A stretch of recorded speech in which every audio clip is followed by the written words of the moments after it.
Spinal Truth Show, weekly podcast edition. I'm your host, Dr. Caleb Slater, joined by an expert in the field, my wife, Danielle Slater, an expert pelvic floor physical therapist, also trained in McKenzie, so orthopedics as well.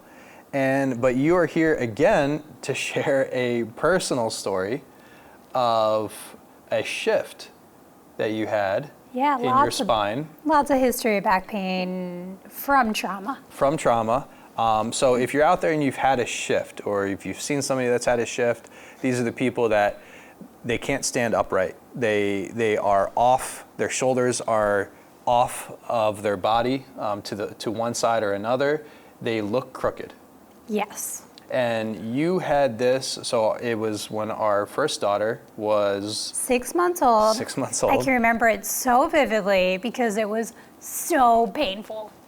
So painful. And how did you get this shift, Danielle? I was walking down my stairs in socks holding my 6-month-old, and I slid down the last few steps, and I wanted to protect her. So luckily she did not fall or get hurt, but I kind of slammed the one side of my back into the edge of the step. And you ended up driving to my clinic, right? Yeah, I shouldn't have. I was in excruciating pain. Yeah.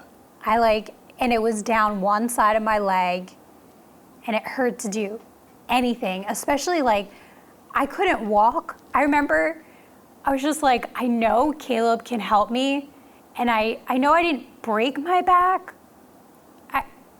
Just from our training, I knew it was something nerve related. So I somehow got to I dropped off our daughter.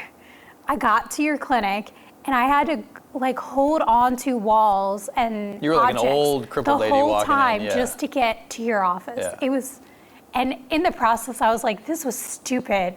I should have called you to come to me. Why? But you were at work. We're young. It's hard to. Yeah. And so for the people at home, these are typically sudden onset, and it can be from trauma, like falling down the stairs, or it can be trauma from a sneeze. Yeah. And all of a sudden you're in pretty debilitating pain. You cannot stand upright. You look in trouble. But talk about mechanically what's going on that's causing that presentation. So it's relatively unknown, but from what I've seen, most of the time it's a disc issue. Yeah, I think I caused enough force to probably make that jelly part of my disc push onto a nerve, forcefully, suddenly. Well, get in the way of a joint too, because you can't close down on that area. Right, so I couldn't move. So they seem scary, they feel scary, but they're typically not. They're treatable, especially if you treat them right away. Oh yeah. But in the moment, again, as the person going through it, you are very worried. You are in quite a bit of pain, and there's not much that you can do to get out of it other than movement. That's the key here. In talking about this, reflecting later, if I had not been a physical therapist and aware of this type of injury, I probably would have gone to the emergency room. You would have gone to the emergency room, and what would they have done? After imaging, what would they have treated you with? They would have told me, don't do anything that bothers you, and given me medicine. Muscle relaxers. Yeah. Right? They would have given you muscle relaxers, and it's not a muscular problem. It's not like you fell down and you got weak muscles or a spasm muscle, which, again, a muscle can spasm, but it's not a muscle spasm issue. So the muscle relaxers, they might take the edge off, but they will not fix the problem. Then maybe they'll give you a nerve medication if you really complained about your leg pain, right? So they might give you Lyrica or Neurontin or gabapentin or something like Proxy, something for... And again, it would take the edge off, but it will absolutely do nothing to treat your problem. Probably make me worse. Right, because I won't want to move into the pain. I'll be putting a Band-Aid over it, so not doing anything to help it. Yeah. Not moving. And then the longer that you sit with this, the longer that you don't effectively treat it, the harder it becomes to treat. A chronic shift really takes time to treat. I have sadly worked with older adults who they come in and you see the shift. Luckily, they're no longer in pain from it, but it's permanent. But it's They've permanent, had it at that point, they'll tell me 20 years ago. And unfortunately, they didn't come across anyone in the trajectory of when it happened who could help them. And I would say, actually, this is one of the, I don't want to say few scenarios, but where the person best able to help you is probably a physical therapist. Maybe, I don't know if chiropractors deal with shifts. I'm sure they do. I'm not sure how they treat it. But I would say a physical therapist, specifically trained probably in McKenzie, is the best person to treat you. And it's, when you're early out, like, no one wants to cause a patient pain. When you're in a shift, even though you're getting relief after the treatment is intensely painful, because you have to get over that whatever mechanical obstruction. Yeah, the mechanical obstruction. So you have to be able to kind of, I don't know how I want to explain it, but you have to get past that point. I like to explain it like kind of a rubber ball and a door hinge. Okay. Right? The rubber ball isn't going to go anywhere, and you have to open or shut the door. So you slowly have to push into it, flatten out that ball, and now you can shut the door. Yeah, and as the patient, your body's screaming at that hurts. point. You have to know, as a clinician, you have to respect the pain, but you have to know that you have to push into it too. Yeah, but the thing you see as the patient is, as you do that, after the immediate pain, you're now able to be corrected, and it feels better. You feel better, yeah. It's just not. The problem is, at least with my experience, it wasn't like you did that once and I was cured. We had to do that like 3 to 4 times a day. Well, and to be fair, at that point, I think I had been practicing for close to 3 or 4 years, something like that. I had just gotten my OCS, so my orthopedic specialty, but we didn't know how to treat a shift for the most part. We hadn't been to, we hadn't been to Maitland or McKenzie, which both of them treat shifts similarly, right? And now, knowing what I know now, I would treat it even different than that. And I would expect that you come in that day, I would expect to get probably close to 80-90% of your symptoms gone that day. I think I'm reflecting now, this was 11 and a half years ago, but I remember it was a good week. I even, at this point for the shift, and I was at a setting where I needed to physically move as a physical therapist and lift patients, help people. Transfer people. I had to take off work for a few days. I wasn't even in a condition to do that. But within a week, I remember being able to go back and being like substantially better. Yeah, it was helpful what we did to you. Yeah. But it would be more helpful now, you know. It would be, but we also, and maybe that's why I needed the frequency, but I still remember you working to help me out multiple times a day. Yeah. Like, and I was reflecting how sad it is that, like, I'm very fortunate when I have an injury to be married at times to a physical therapist who can help me manage and get through that. But like, if I didn't know anyone in the medical field who knew how to manage that, I probably would have avoided anything that caused pain, taken medicine, and I think my recovery would have been. It would be very protracted, if not ultimately unsuccessful. Thank you for watching the Spinal Truth Show. I hope you're finding this information helpful. If you're out there and you're still in pain and you're looking for relief, we have some solutions for you. You can schedule a consult with me or a session, but if that's not in the budget, we also have some options that are self-guided at home. You can go to thespinaltruth.com. We have courses set up right now for arm pain as well as for neck pain. They are geared towards you. They are a 4-week course, 60 videos that are self-guided by an expert in the field that you can do from the comfort of your own home at your leisure. They will take you through step by step the typical approach that I take with patients. The expectation is that they will provide significant relief over these 4 weeks. So if you're looking for something better, something different because you're not finding the relief, go to thespinaltruth.com, sign up for one of these courses, and get the right treatment, see the difference. Could have been one of those older adults down the line who's come to PT and permanently shifted. Well, and again, you wake up, you fall, you sneeze, whatever, and all of a sudden you're shifted and you're in extreme pain. I would say 99% of the people out there, if not more, are gonna go to the doctor or go to the emergency room. right? Yeah. And to be fair, you know what, I think the next day I did get a doctor's appointment. It was just with the primary. Like, and, oh, you know what, I even remember him giving me a script that I could get the MRI and giving me a script for a steroid.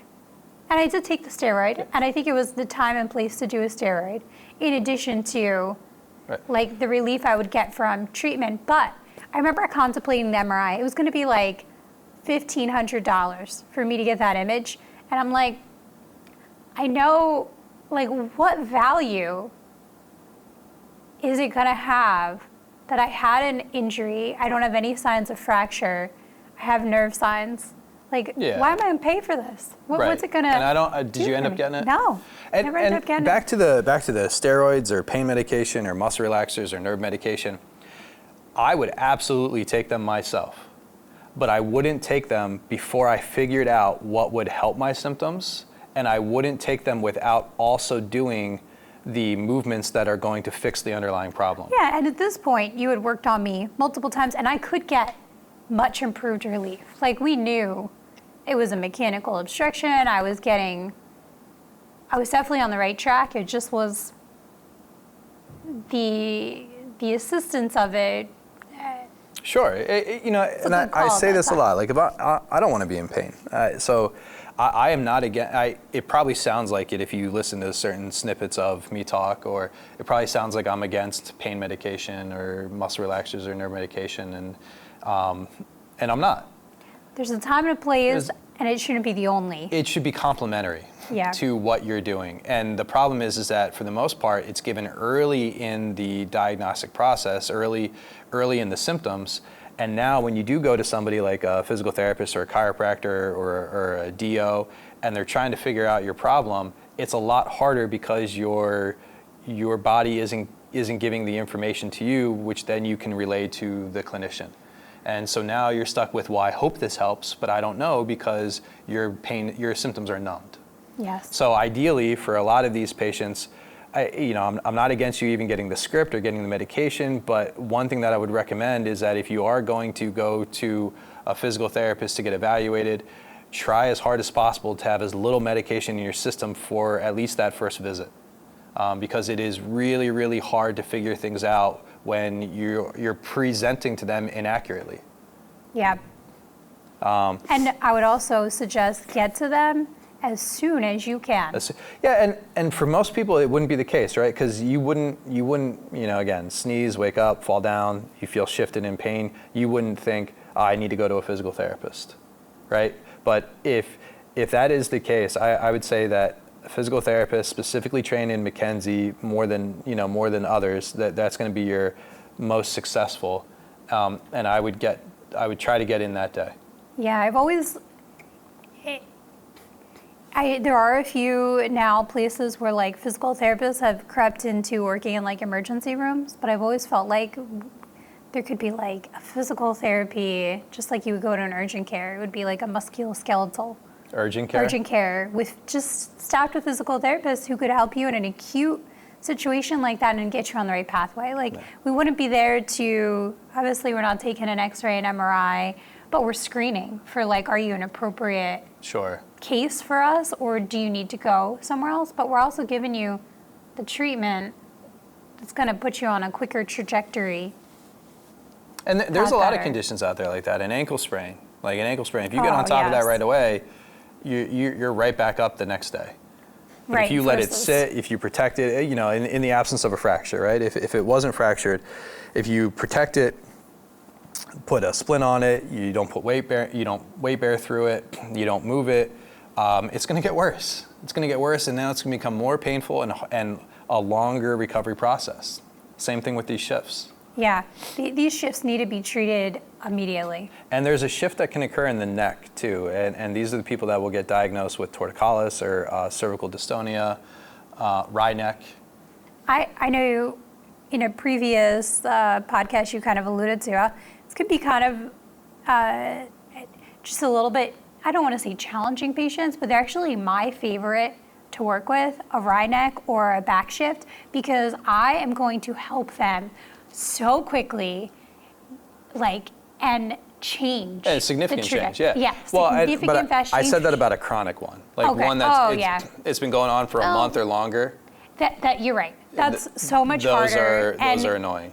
At 20 years, you're probably not having impact on it. Maybe, probably, but hard- it's still hard at worth that a try. point. But yeah, you're right. An acute shift just You recently walked happened. in, yeah, that week. Yeah, you're like, man, I'm gonna look like a miracle worker. Right. I'm making a difference here. Yeah. I'm so happy to help that But patient. would you say that's the case? Let's just say you're just your typical outpatient physical therapist. Would you trust? No, I wouldn't have trusted myself early stages to treat a shift? No. What would you have done? Like, what would you expect a gosh. physical therapist? I don't want to say normal physical I would therapist. be embarrassed. But I would say, what would you expect a physical therapist with, let's say, 5 years experience? So pretty good. You know, they're enough to be an expert in that given field, 10,000 hours, but they haven't done any, real advanced education. They haven't done any McKenzie, haven't done any Maitland. Would you send your shifted mother over to that therapist? I would only send my relatives to a McKenzie trained with a shift. Yeah. So, or working out like an outpatient back-centered clinic, like something. I feel like, I don't remember, do you remember talking about shifts in school? Outside of a torticollis for like a child? So you're right, like torticollis for infants. But I don't even, I don't I'm sure we remember did, right? It's maybe. too far along, but I don't remember coming out with a clear pathway of, you're gonna see this, because you're gonna see it as a PT, right?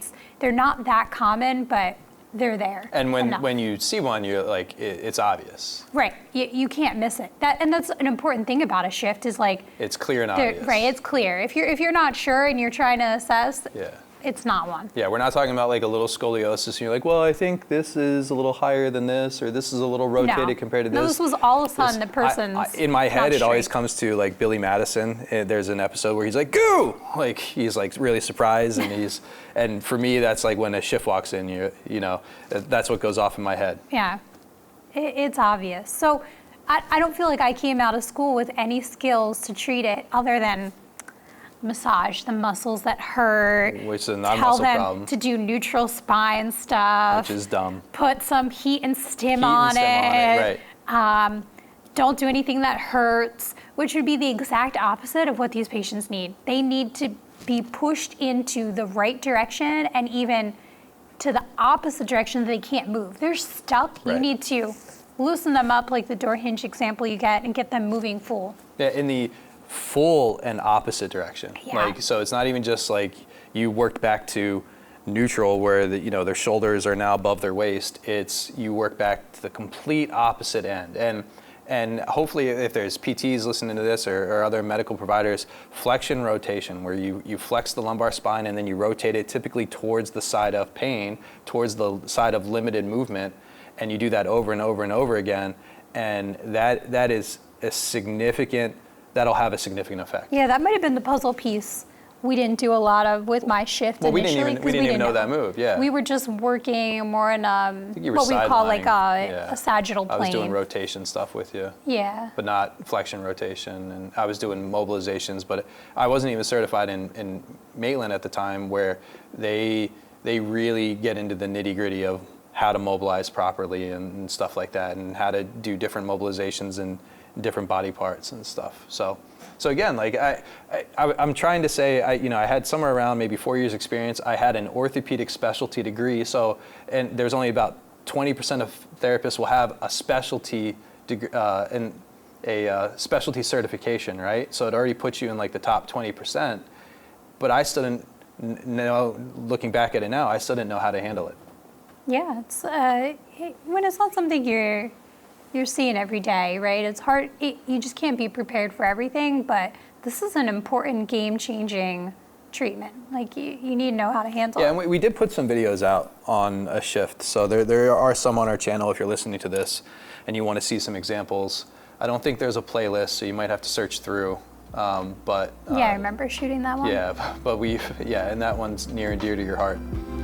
Hey, just a quick break here and then we'll get back to the show. If you're out there and you want to see if this is the right approach for you, you can schedule a consult or a session with me. Go to thespinaltruth.com. At least set up a consult. Within 30 minutes, I will listen to your symptoms. I will go over your history. I'll go over what the approach I would take for you and the results that I would expect. My goal is to save you from continued pain, failed treatments, and prevent you from getting surgery. So go to thespinaltruth.com, set up a consult, and let me go over your symptoms. Now let's get back to the show.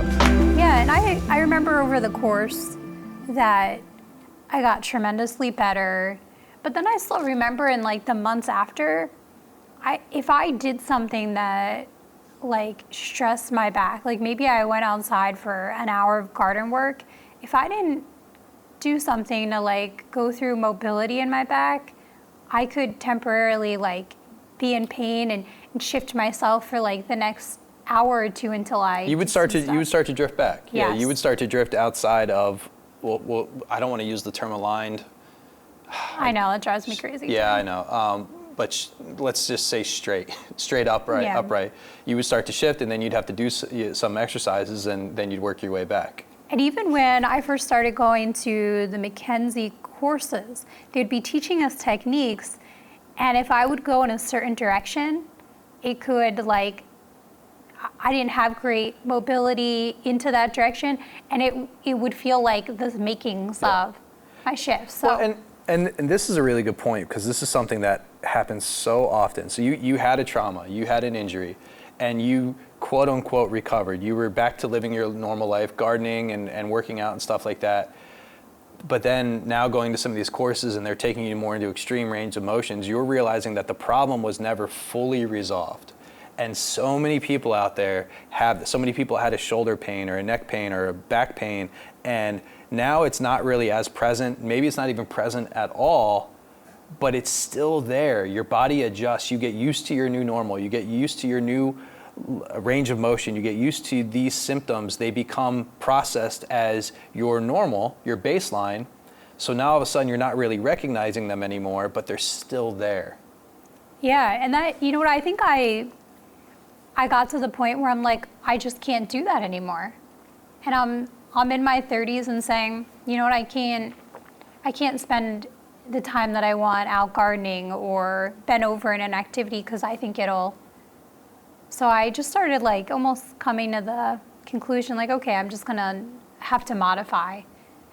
But that's not a good solution. It's not. No, and I understand why you were thinking it. And again, when you're a patient, even if you've had medical training, you are a patient. I talk about this in my book.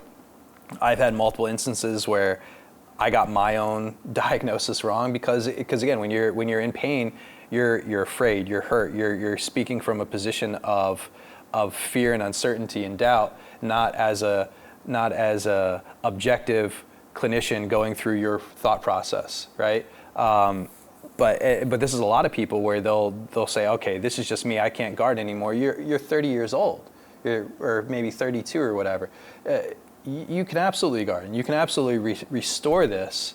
You have to get on it right away. You have to know what to do. But yeah, it's absolutely fixable. And a lot of people out there with these common problems, back pain, neck pain, they may have quote unquote resolved, but they weren't fully fixed. They weren't fully addressed.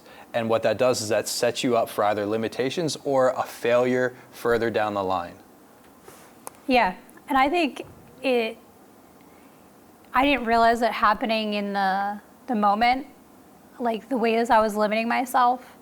But then finally, like identifying, you know what, I want to be able to do anything at this point, and I should be able to. And I think we finally I had someone examine my back and look for what restrictions was I having at this point in time, and like get on a program and start working on stuff. Yeah. That was a really big game changer. We learned more, as it went. Yeah. And I remember at that time, like CrossFit was big, and not that I was going to CrossFit, but I would have patients come in and talk to me about like deadlifting and wanting to do that. I'm like who would ever do this? This is like the stupidest movement for your back, and I was really almost opposed to it. And I didn't like to take away exercise, but it was something I just didn't appreciate.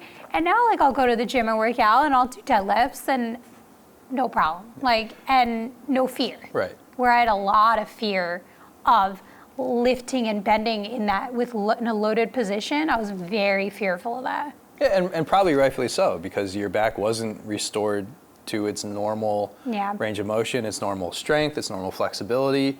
But the point is that it can be, and you shouldn't have these limitations. And if you do, you should still keep searching for the underlying fix, the fix that actually solves the underlying problem. Yeah, I think a theme that I learned from my previous back injury was like, don't become your diagnosis, right? Like, I'm not going to become a broken back from what happened to me, or just because I had potentially a herniation that caused this shift, I'm not permanently damaged. I bet if I had an MRI right now, I don't even know that it could or could not show evidence of that had happened. Like they do reabsorb. It's not like a permanent, people have this concept that now that this happened, my body is permanently damaged. A lot of people don't know that herniations can resolve on their own, and often do, or they can be present in a fully healthy person with no symptoms whatsoever. And it's obviously information we keep trying to get out on this channel because it needs to be known. They're almost used like as a scare tactic. It is. Like, you'll get an image in an X-ray, an MRI, or CT scan, and they'll say, you have multi-level degenerative disc disease and herniations and facet involvement, and yeah, that's a normal 40-year-old MRI. Yeah, and it'd be one thing if something happened and I'm not getting better, and I have signs and symptoms that indicate a potential fracture, tumor, things, but I was getting better,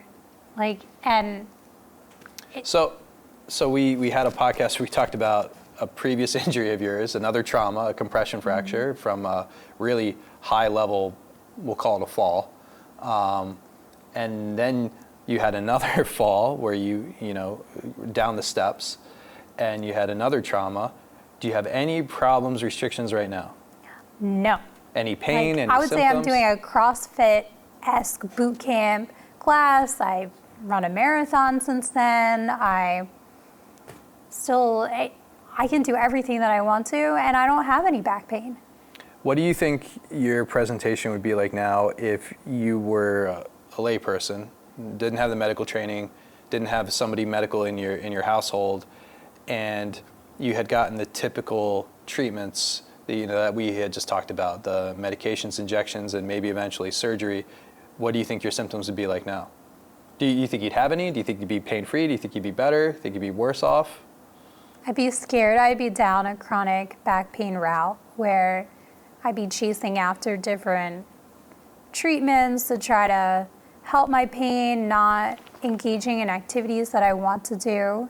So I'd be nervous for that presentation because you and I have treated that many times. All the time. That's a lot of patients that are coming to us that unfortunately weren't routed down a good course immediate in their injury and just got on this conveyor belt of trying to treat and not having just success.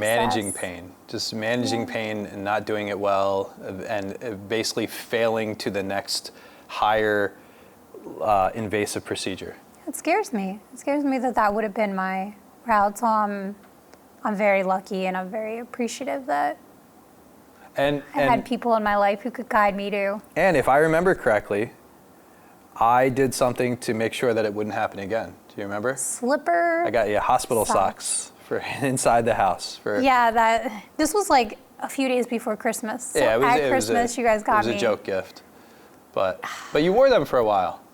Yeah, the steps are scary. I did, and now I'm cautious. But you know what? So quick. Maybe if you take that away from this podcast, don't fall down steps. Don't wear grippy socks. Going down your steps, go slow. Well, I'm just saying maybe just don't fall down them. I'm not the only. I know multiple other people who have also accidentally fallen down the steps, and it's scary. It happens. Yeah.